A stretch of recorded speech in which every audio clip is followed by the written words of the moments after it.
Welcome to Trigger Talk, your place for everything first-person shooters like Call of Duty, Battlefield, and so much more. I'm your host, Sage Goodwin, and as always, I'm joined by Sammy Boy. How you doing, man?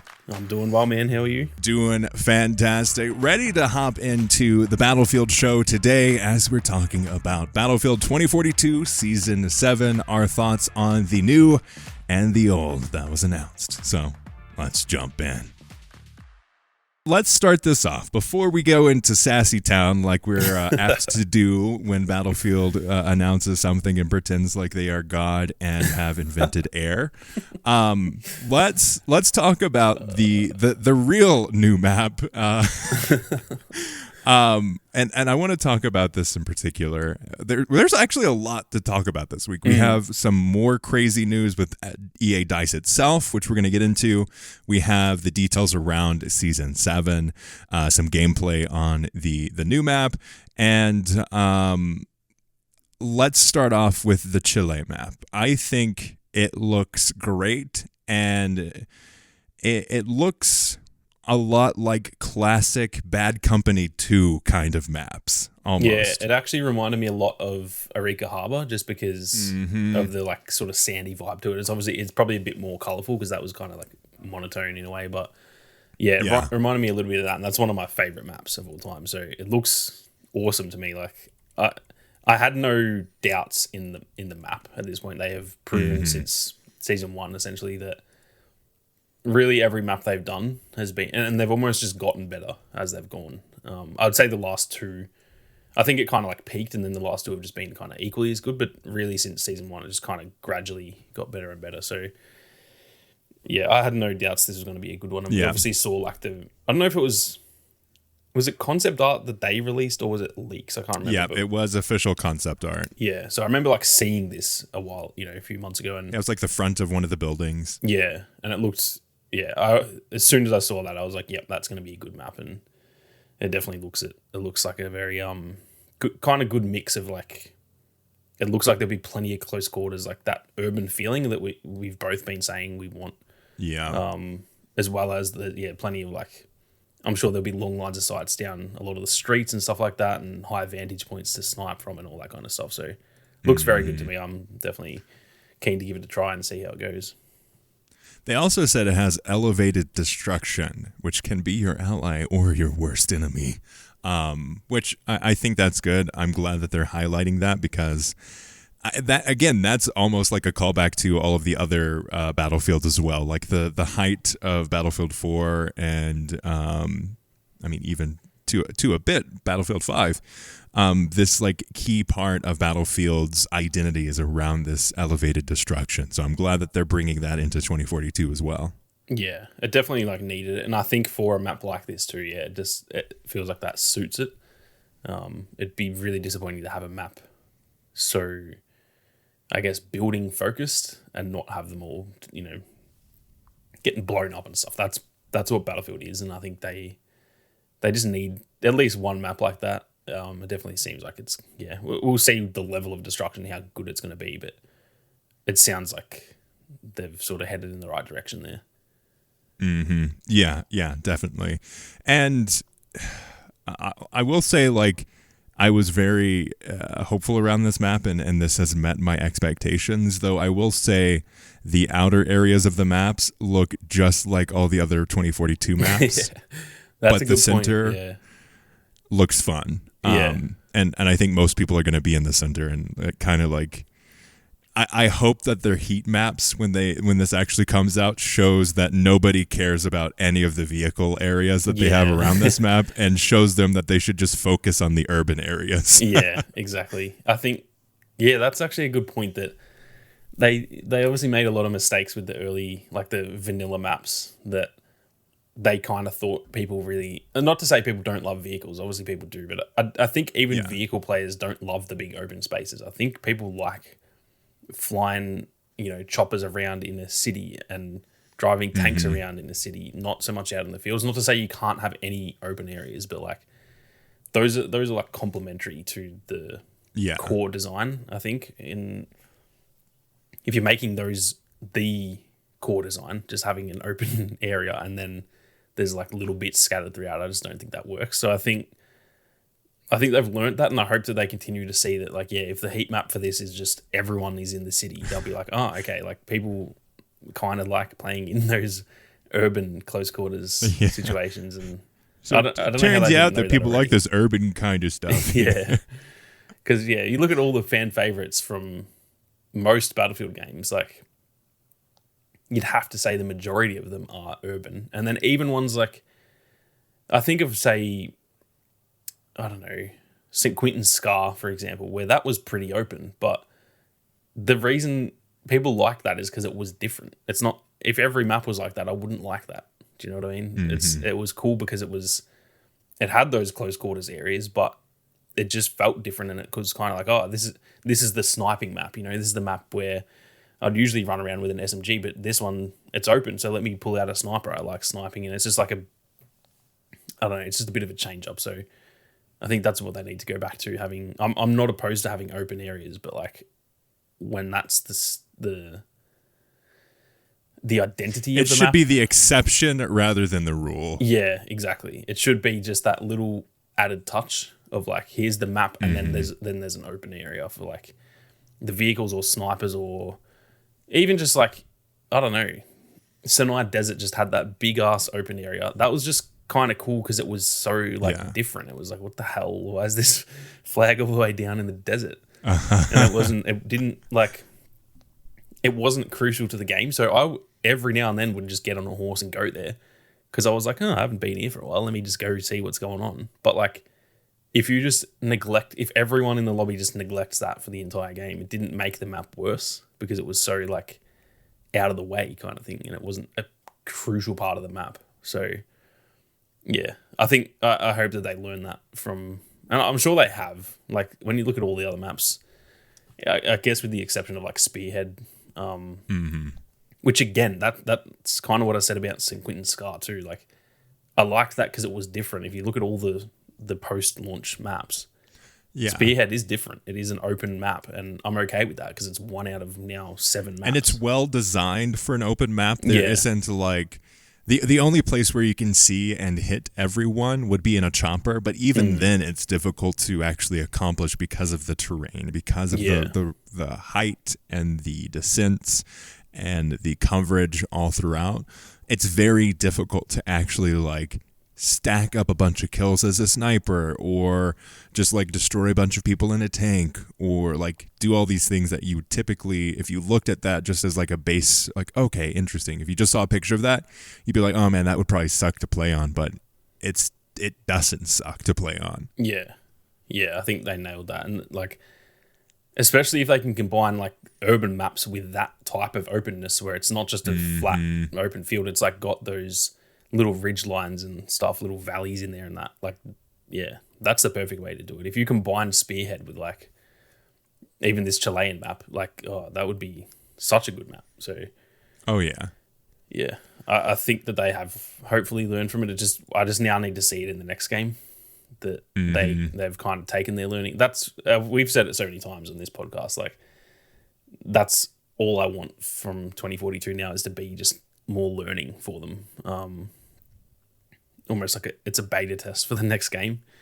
So, as long as they keep learning, and then if they can implement that into the next one rather than just learning it and then just being like, all right, we're going to do something else next. Like that's not, that doesn't work. They've got to learn this stuff and then put it in to the next game with, of course, some changes, and do something weird and wacky like they always do. But it can't be like the focal point of the game. Like, just bring back behemoths. I think that should be the wacky thing that they do. Yeah, if we ever made merch, that would probably be the merch that we make, is just a T-shirt that says "Bring back behemoths." If you ever get invited to like another Battlefield like insiders thing, let me know beforehand so I can make and ship you a shirt that says that, and then you could go shake Vince Zampella's hand with that shirt on. Oh, goodness. Completely unrelated to Battlefield, of course. But yeah, like, looks good. I'm excited. I like the color palette they're taking, the sandy theme. I feel like we've gotten this color of map.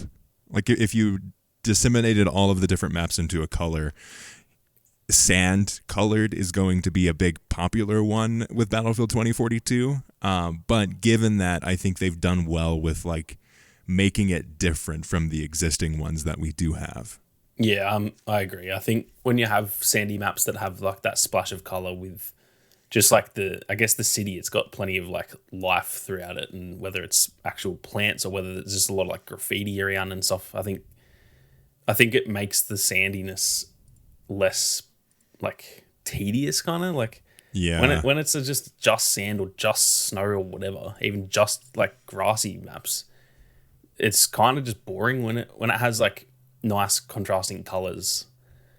I don't know, it feels way more enjoyable to me. I know the color palette shouldn't affect the game, you know, like it shouldn't, but I feel like it does a lot of the time, unless the map is just elite. Like it's color look at like Operation Locker, right? That's just kind of a grayish map, and but that fits the mood of it. Yeah, like that's how you're supposed to feel when you're in that of like. And even then, actually, now that I think of it, they actually have a lot that you go outside and it's snow, right? And then a lot of inside areas, it's like darker with those red, like kind of like siren lights. So you've got like grey, red, and white. That's actually pretty, you know, contrasting colors. Well, I shouldn't even say grey. It's like more just like that dark cement color. So yeah, even that is an example of I at least for me, I'm sure a lot of people don't care. I like maps when they're pretty. That's just, they look better. Even it doesn't have to look like beautiful. It can be like a war-torn, like, you know, as long as they've got some sort of identity to them. When they're just like bland, nothing really going on. Say like a manifest, like that's just boring. It's just like dark.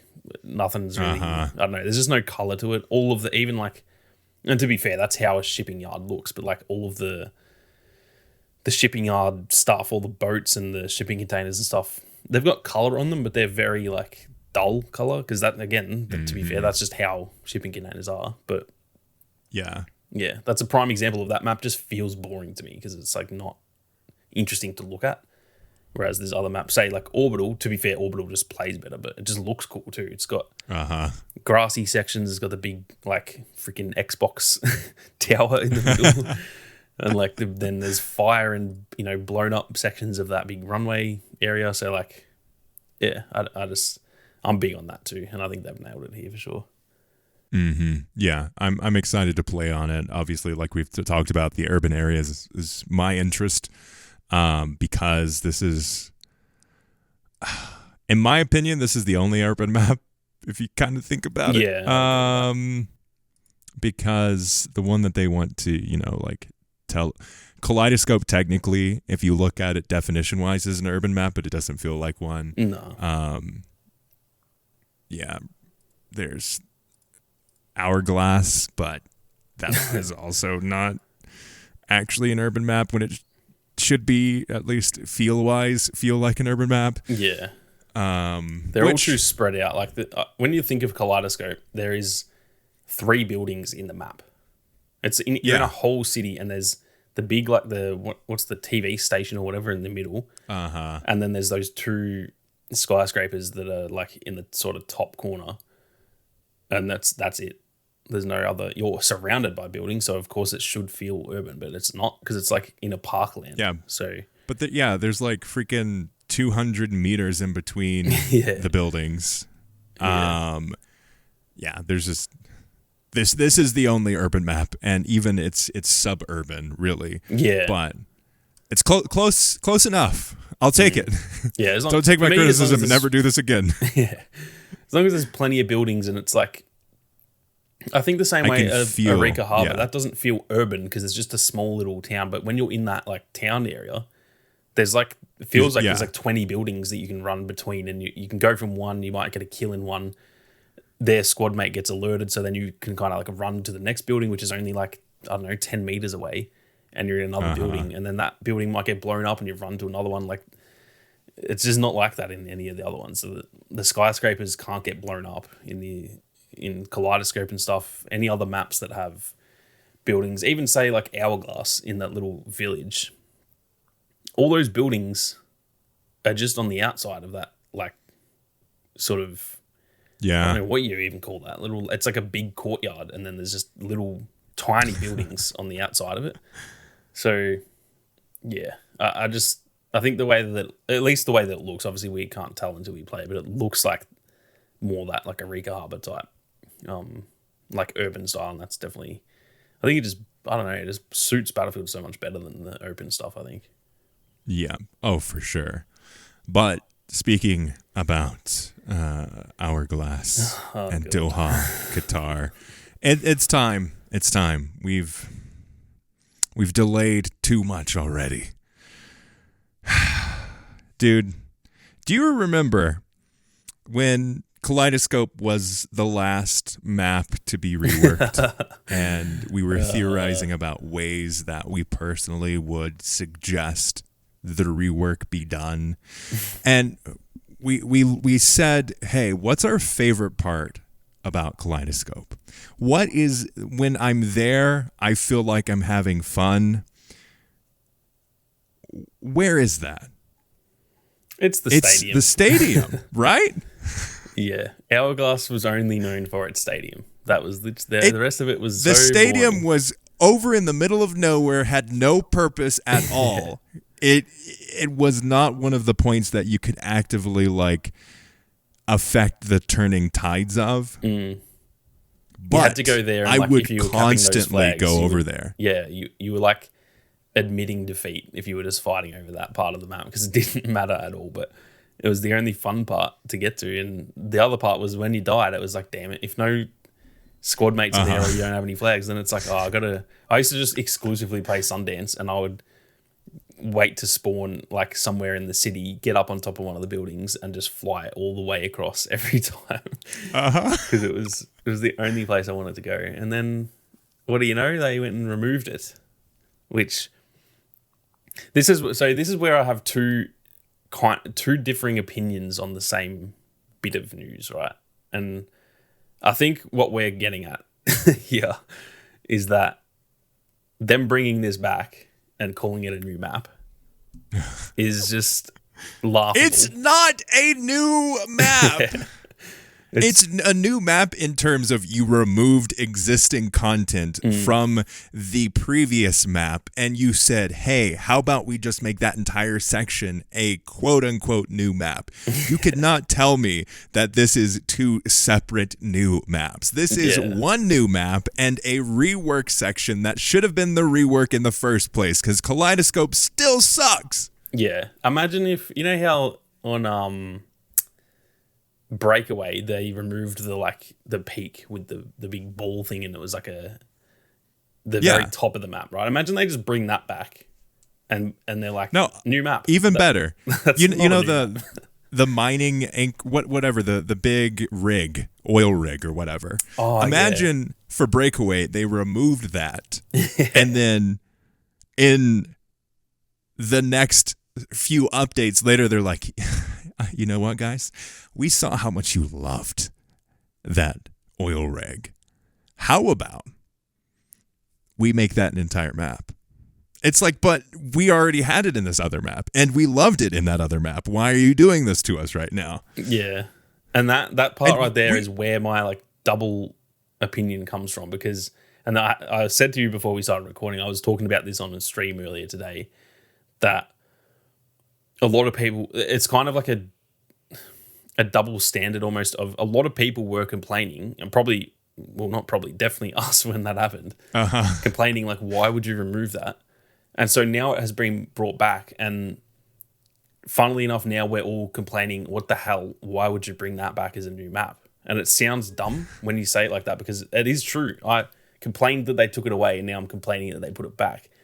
The reason is, though, they took 5 months for this season. That is absurd, firstly. Every other game I play is like 2-month seasons.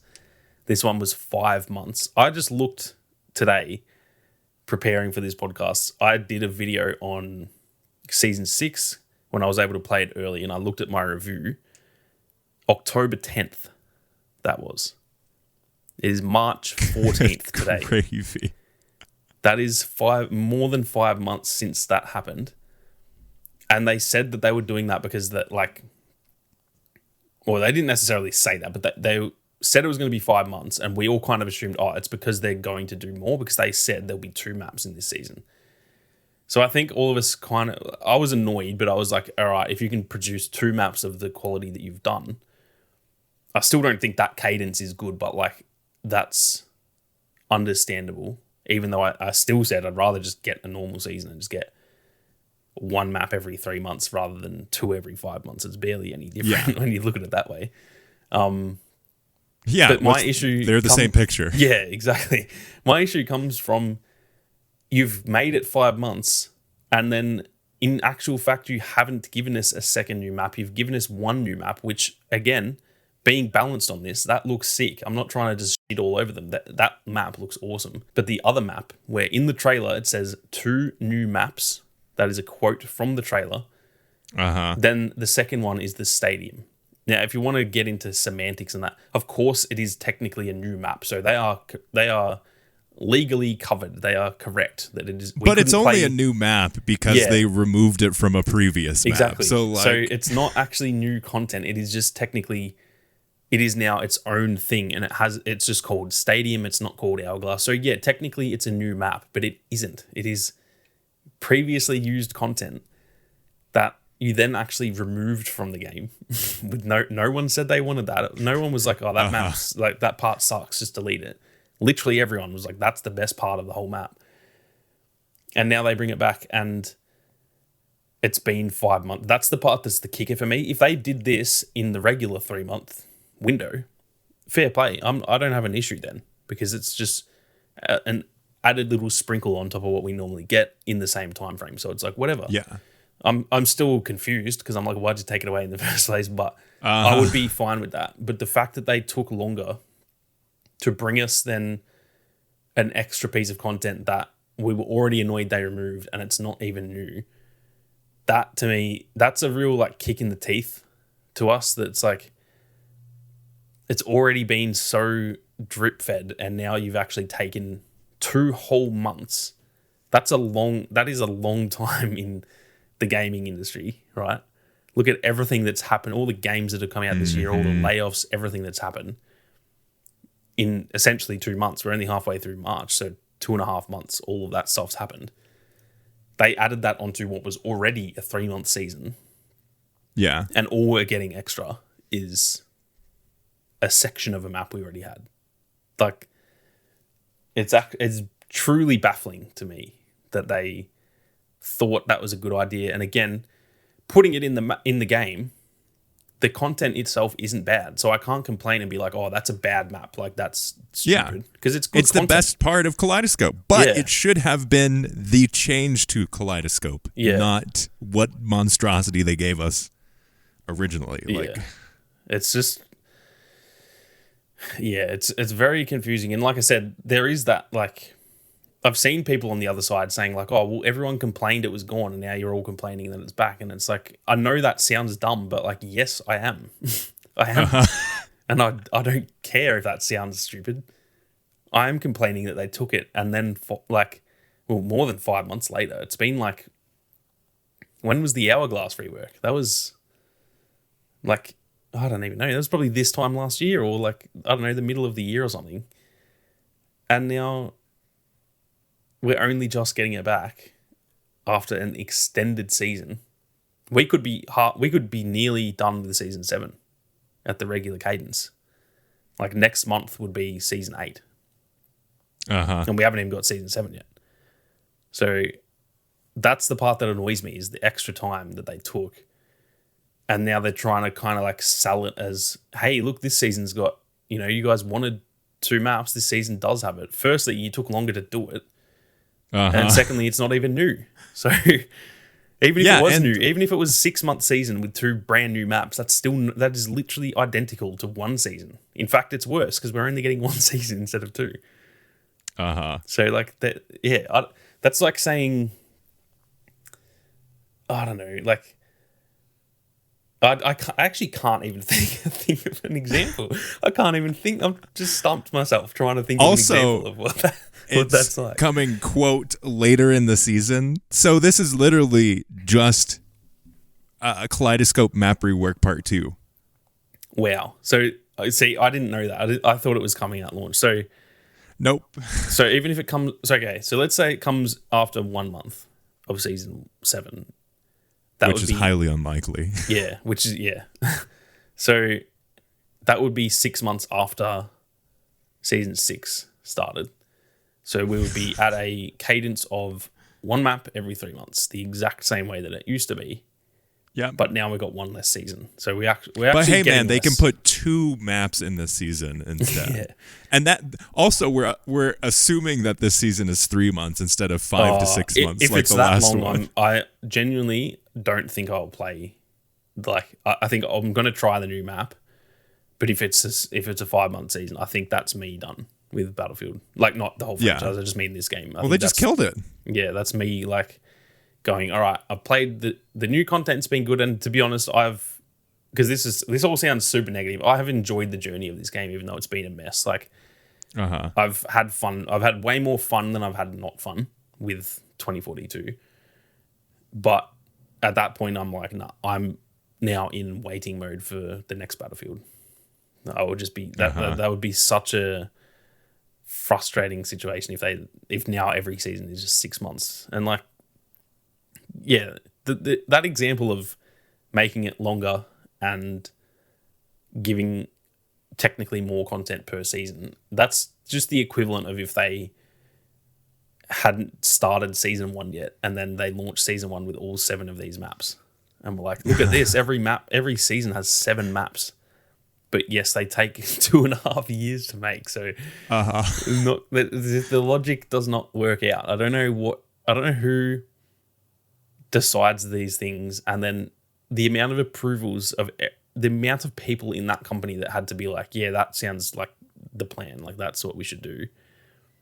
What on earth are they doing over there? Has no one in that company spoken up and been like, just giving a different opinion, guys? We took that map out. Do you not think there's just a slight chance people might be annoyed when we bring it back as the new content? Surely one human being in that company said that. But apparently not, because no one... You'd think if one person said that, then people might start to question it, and then they may have changed decisions. Yeah. And the people at the top, the real decision makers, might have gone, oh, damn, like that's a good point. Maybe we shouldn't do that. But clearly no one said it, or if they did, then the decision makers just went, oh, well, who cares? So either way, it's terrible. Or option 3 is not a single human being in that company said this could be a bad idea, at which point that's scarier than the other 2 alternatives. So like, oh man, it really baffles me. It's not even just DICE, it's just modern day AAA gaming baffles me. Just all of these companies. I'm not even trying to single out DICE. This is just all of those type of companies.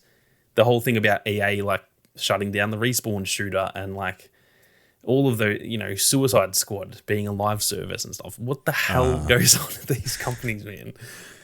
Who is making who the hell is sitting there going, yep, this is the play, boys. Oh, this is gonna be so good. Like, who the hell is making those decisions? It's so confusing. So, on that topic, I loved this tweet from Danny on PC, and he's like, I love live services. I am so happy premium is gone. I love getting barely any extra content. I love grinding for skins and FOMO mechanics. They're the best. Oh, man. Oh, it just pains me. Gaming sucks, man. It's so bad. I'm just a full single player dude now. Like, I just play the single player games and like have a blast. I'm just You're gonna go up into the cabin in the woods. Yeah. I just can't anymore. It's just, and even half of them have been just taken over by it. Like, again, Suicide Squad, that should have been a single player game. It probably would have been sick. But they were like, nah, let's make it a live service shooter. And now it's dead. Like, oh my God. And on that topic, did you see what Warner Brothers said that their plan was moving forward? We're going to do We're live no services. longer doing our live service. Yeah, like we're doing live service games rather than focusing on, I don't know, the Harry Potter game that was single player that sold every single other game in the year. Yeah. One of the 2 companies in the last decade to dethrone Call of Duty. And then they're like, you know what, though? Let's do the opposite. Like, you know what would be fun? That's what I mean. It's just it's just baffling, man. I don't know if like the people who actually are smart just don't have a voice to say these things, or I don't know. It must be like that, because there's got to be. I know enough smart devs that like in every company there must be just so many people that really would just, if they were in charge, they'd make the best decisions and gaming would be so good. But clearly those people just can't. They must voice their opinions, surely. If you're working on a game for like 5 years, surely at one point you say to the boss, like, what do you think of this idea? Like, I don't know if what we're doing here is going to work. What do you think of me just floating this idea? But clearly those people just don't listen.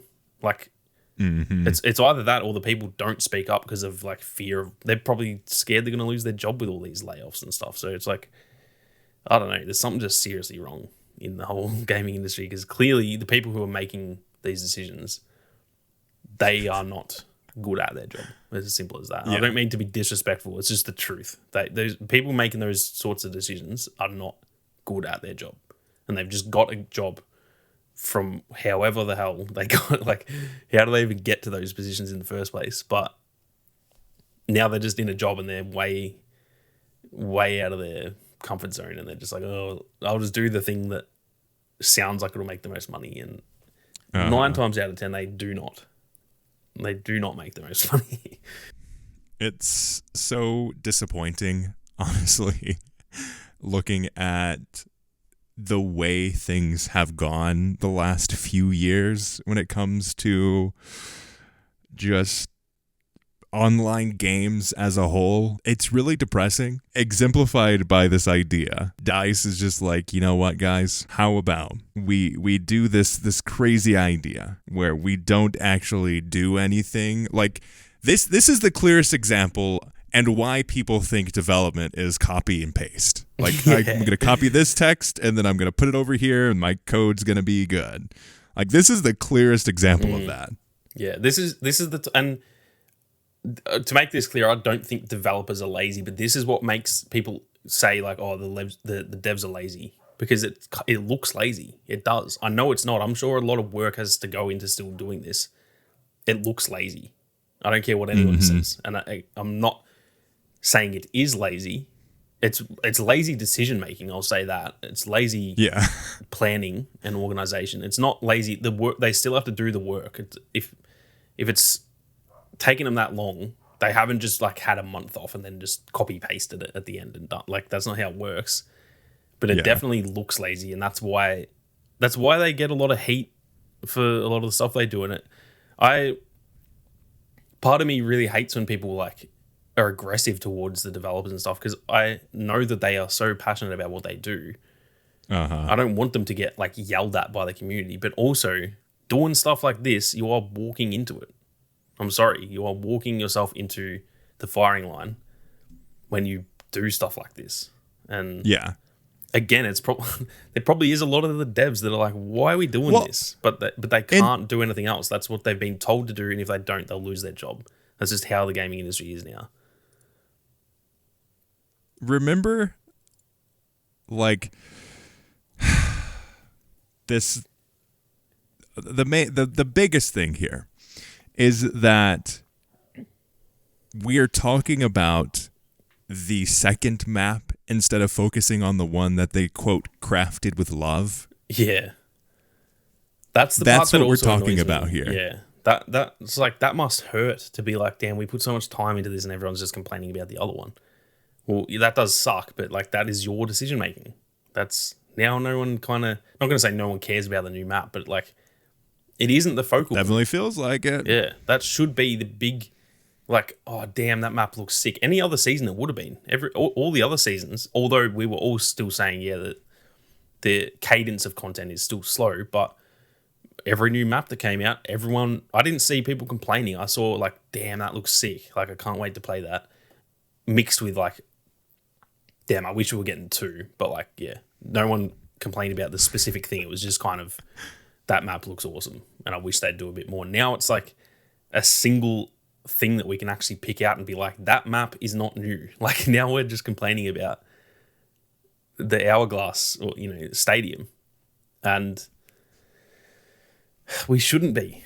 After a 5-month gap, we should not be focusing on negatives, but we are. And I'm not a negative person. I tend to generally, like, I've been called the opposite. I've been called like a shill by that many people because I generally just focus on, like, I'll call out the negatives, but I generally focus on the positives because why would I waste my time focusing on things I don't like? But I can't not do that with this. If I'm looking at what we're getting in the season, the first thing I'm drawn to is, hang on, that map's not new. And from there, it's hard. I don't even know what other guns we're getting. I don't know the other content. I just know the map. The Chilean map looks sick, and the other map looks like I've played that before. So that's all I think of this whole season. And if it's another 5-month season, I'm pretty much not playing Battlefield for another 5 months. Yeah, and which that's sucks. Not, yeah, that's the thing. I'm not even trying to whinge. Like, I'm disappointed. I want to get back into this game, but this has not enticed me to do that. The new map has. Mm-hmm. I will play for the new map, and I didn't even think I would. I just thought, I don't know, I'm kind of done with Battlefield, and X Defiance coming out this month. Like, I don't know, I just won't play it. That map looks good enough that I'm like, I think I'm going to play that. But the overall thoughts on this season are negative for me, and that's not something I want. I hate talking about this type of stuff. It's so much less enjoyable. I'm just going to get off this call now and just be annoyed. I'd rather just talk about fun stuff, but that's what they've given us. I can't fake it and be like, oh, this is all fantastic. It's just not. This is great. I love it when DICE gives us content that they removed from us. It's the best. It's just so annoying. It just annoys me, man. Just end it. Just end Battlefield 2042. Give us a hiatus and really work on the next one and blow us away. That's what I need the next Battlefield to really, like, make me fall in love again, because I think I've fallen out of love with Battlefield. I really do. Yeah. Not the whole, like, my memories of the peak Battlefield, and that's never going to change ever, but I couldn't imagine if you told me leading into 2042 that during, like, season 6 of the game, I would just lose all interest and stop playing completely, and there'd still be support for like another year after that, and I wouldn't even play it. I would not believe you, because every other Battlefield game, I play it from day one till they cancel support, and then I go play other games. This is like the first time I think I've ever pretty much just, like, retired from the game before it's finished. Yeah. I always have Battlefield 5, I had like maybe 3 to 4 months in there somewhere where I stopped playing, but I came back. And yeah, maybe, I don't know, maybe season 8 they'll change it up, but it's not promising the way that they're presenting this season. Yeah. Well, you know what can lift your spirits? What's that? Another DICE dev has left. Oh God. So Craig Morrison was promoted to the creative director in place of Lars Gustafsson, who was Mr. Battlefield, and he's left and is now the studio creative director at Blue Scarab Entertainment. And, like, this is a big thing because Craig Morrison was added as, like, the DICE leadership level. Like, he was DICE leadership team, and that's not a thing anymore. Yeah, I did see this the other day on Twitter, and I actually didn't really, like, it didn't register until you just said it. That's a big that's a big thing. I just saw it and was like, oh yeah, because so for example, like this, I'm sure you saw the Stig announcement, Stig and Jeff, which I'm pumped for Stig because he's great, but I'm really sad about whatever the next Jedi game's going to be. I know, it's got me a bit worried. I think there's enough talented people at the company that I'm not stressed, but I'm definitely a bit, like, curious if that makes sense. I'm definitely a bit like, Yeah. how's that going to go? I think like, I just think there's enough other people there that it should be fine. But yeah, very. I don't want to say concerning. It's just like very, it's got me curious. But like I saw that announcement and I was like, oh, that's sick. And then I saw like a day before that, I think I saw this one that you just mentioned, and I was like, oh yeah, nice. And then I was like, just now, I'm like, hang on, yeah, what the hell? It was a pretty big thing that it didn't sink in until right now. It's wild, the turnover at DICE. Yeah, especially just this last, really since 2042 launched. Like there's been almost every single key player, everyone that we like know their name, they've kind of left. I don't actually know if I know anyone at DICE. Like I know, for example, Kevin, but he's like on the social team. He's not an actual dev. In terms of developers, I don't. Oh no, there are a few Darko and guys like that, but yeah, a lot of the veterans and a lot of the people that like when I was involved in that early lead up to the game and was able to play early and stuff, and we saw a lot of presentations by these team members. Pretty much everyone has left that I ever met, so it's pretty mental, and it definitely doesn't instill me with much confidence that they were the experienced people. And look, maybe they were in charge of this game and it didn't launch well, so maybe getting all those people out is good. Who knows? We won't know until the next game, but it seems just like a lot of experience is left, and it's always good to get young, fresh ideas in there, but we saw how that went with Battlefield 2042. Yeah, I think you need young, fresh ideas with strong leadership, and I don't want to sound disrespectful to whoever's in the leadership roles now, because I don't know, but I don't know if they have strong leadership there or not. Do you know what I mean? I'm sure they've got all the good young ideas, but if you got a million good young ideas and no one to like filter them, I guess, then that's where games can really drop off, which is a big part of even the experience on the team in 2042 when that launched. They weren't that old. They hadn't been developing games for like 25 years. A lot of them were like, I don't know, in their late 30s or whatever, which is like for devs, a lot of like what's considered experienced developers are like mid 50s. That's when they're like at their, not so much their peak, but like their wisest, that they have so much knowledge and stuff. I think if you mix those type of people with, a bunch of 25-year-olds and stuff, that's when you're probably going to get your best results, because the young people bring the ideas and the really experienced people can filter them out. You have to have some refinement. There needs to be a process for, okay, let's have the younger ideas take root and see if we can develop those, but also have someone who knows like, hey, if this idea doesn't work, we have options, and here's how we can do that. Or say, hey, we don't or shouldn't delete the idea of class systems because, well, that's a key part of Battlefield's identity from the last 30 years or whatever. Yeah. Yeah, that's the type of stuff. That's where it's like you definitely need those like stronger, I don't know if opinions is the right word, but like stronger views maybe in the leadership to be like, no, we're not deleting the freaking class system that is essentially what Battlefield is. That's what I always knew it as. Like that's Call of Duty is the game where you pick whatever guns you want and run around and shoot people, and Battlefield is the game where you play as a class and run around and shoot people. That's like what it's always been. And then they were like, oh, actually, no, it's not. Now Battlefield is the game where you pick a skin with like one ability and pick whatever gun you want and run around. That's not that different than it's like Call of Duty mixed with like Apex or something. So yeah, it's very interesting to see all that turnaround. I hope it's good. I hope it's like sometimes you do, not to call those people dead. I don't mean them individually a dead weight, but I think as a company, sometimes it's good to get rid of the dead weight and like start fresh. And so that it might turn out a good thing. But I'm concerned to say the least. Yeah, it's gonna be. The sad thing is we won't see or know any of the details. Apparently left in February, and that's all that we know. But there are definitely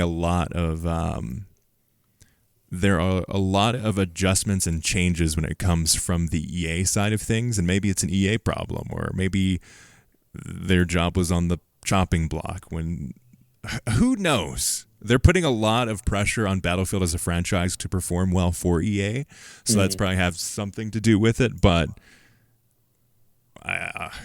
it's just really crazy to see these huge game companies and huge changes in this space so soon after each other. Yeah. Like at this point, I wouldn't be surprised if Vince Zampella is the next person to leave from all the stuff that's been happening. Yeah, that's when like first Stig left last year, then Marcus Leto left not long ago. Now it's like, okay, if those guys can leave, then yeah, like what's stopping Vince from leaving? What's stopping anyone at that level from leaving? And I don't think it would even shock me, like you just said. I think if I saw that, I'd be devastated, but I wouldn't be like, oh my God, I can't believe that. I'd probably be like, damn, that sucks. That's all I would have to say about it, because it just wouldn't surprise me that much. So yeah, it's a very interesting. The whole gaming industry is just in like kind of shambles right now, and it's just I just want it to stabilize and get back to. There's so much we shouldn't have peaked in gaming, and it kind of feels like we have, and I don't think we actually have, but it just feels like we should be kind of peaking every year. Every year the games should be better, they should be more advanced and stuff, and it just feels like we kind of peaked in like, I don't even know what era now. I'm probably like between 2010 and 2015, I feel was like the best in terms of multiplayer, was probably the best time for gaming.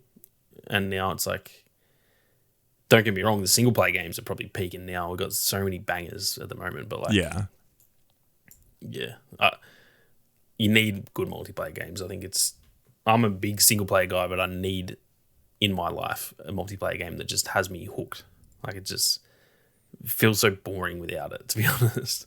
Yeah, like the best opportunity here for gaming is you have a cycle of first person, or no, you have a cycle of just single player story based games, and then you have like one or two like steady multiplayer games, and then maybe you have like an Apex or like a Finals or like an X Defiant that you cycle through when there's content added. Like, yeah, that's kind of like the player space, and everyone seems to be fighting for the very competitive, very ill-advised live service side of things, and not the single player side of things. So it's going to be really interested. On the topic of like Stig Asmussen, like I'm really excited about what him and the team are doing, because they said there's going to be no live service, and I'm like, yes, hallelujah. I want them to make something a bit like smaller. Like, give me a 15-hour game that's really polished.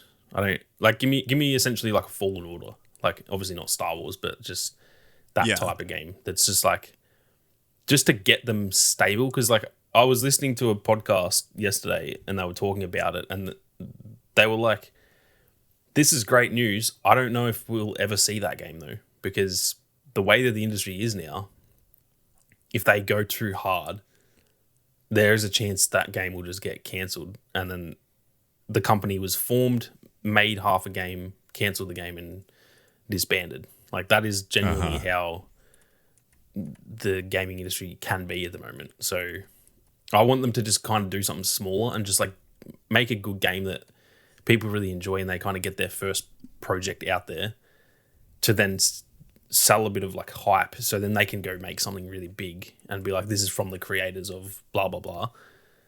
I just feel like that will be a more sustainable way of doing it.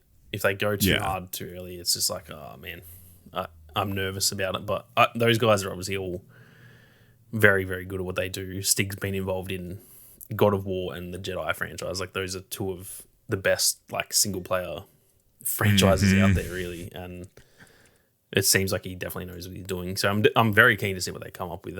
I'd imagine we won't hear it for like years. I'd imagine that was just a hiring post trying to get people through the door. Yeah. And then I'd imagine in like 2 to 3 years we'll hear something about it. But yeah, very keen to see what they cook up. It's going to be sad seeing Stig leave the Jedi franchise. Yeah, it felt very shocking when I saw that. That was one that I was genuinely like, whoa, what the hell? Like, that really took me by surprise, especially because he just not long before that said in an interview that he saw it as a trilogy. So they obviously knew they were making the third one, and like he's helmed it. So you would think you would want to, fair enough if he wants to go off and do his own thing, that's fine. But even then you would think you'd finish it. That's the thing with gaming though. It's like such a long slog to like get these games out there. Yeah, I mean, he might have done all that he needs for the third one at this point. It's like perfect. Yeah, because thinking like, oh, well, I should finish up the trilogy and then I can move on. On paper, sounds good, but that's like 5 years of his life that he's just committing to this thing. That if it was an extra 6 months or whatever, then you'd be like, yeah, I'll stay. But 5 years, that is a long ass commitment to something that, you know, if you want to go do something else, then fair enough to him, I guess. But yeah, like hopefully, like you said, if he's more involved in the story side of things, then hopefully he has just done his part and left it in good hands, which I think he would have. I'm not like thinking, oh, that game's now going to be terrible.